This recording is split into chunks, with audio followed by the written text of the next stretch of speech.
Ration দুর্নীতিতে আদালতে বিরাট স্বীকারোক্তি রাজ্যের। এবার আরও বিপদে জ্যোতিপ্রিয় মল্লিক। রেশন দুর্নীতি নিয়ে উত্তাল রাজ্য। এই কেলেঙ্কারির দায়ে জেলবন্দী রয়েছেন রাজ্যের প্রাক্তন মন্ত্রী জ্যোতিপ্রিয় মল্লিক।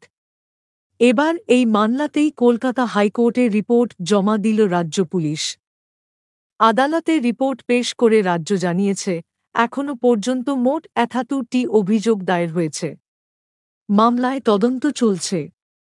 ২টি মামলা রাজ্যের তরফ থেকে ত্রুটিপূর্ণ বলা হয়েছে। হাইকোর্টে রাজ্যের পেশ করা রিপোর্ট খতিয়ে দেখে আগামী ১৭ জুন আদালতে জবাব দেবে ইডি।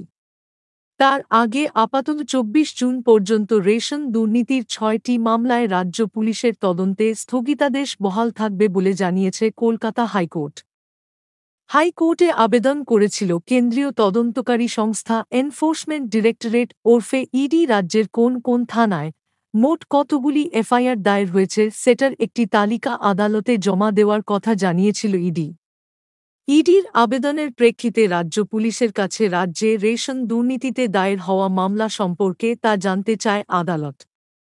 হাইকোর্টের নির্দেশে সোমবার বিচারপতি জয় সেনগুপ্তের বেঞ্চে রিপোর্ট পেশ করে রাজ্য পুলিশ। উল্লেখ্য, রেশন দুর্নীতি কাণ্ডে এর আগে ৬টি মামলায় অন্তর্বর্তী স্থগিতাদেশ দিয়েছিল হাইকোর্ট। আদালতের নির্দেশ ছিল ওই মামলাগুলির তদন্ত করতে পারবে না রাজ্য পুলিশ। সেই অন্তর্বর্তী স্থগিতাদেশ আগামী ২৪ জুন অবধি বহাল রাখা হয়েছে। আদালতে রাজ্যের পেশ করা রিপোর্ট ইডি খতিয়ে দেখার পর এই মামলায় পরবর্তী পদক্ষেপ গ্রহণ করা হবে। আগামী ১৭ জুন মামলার পরবর্তী শুনানি।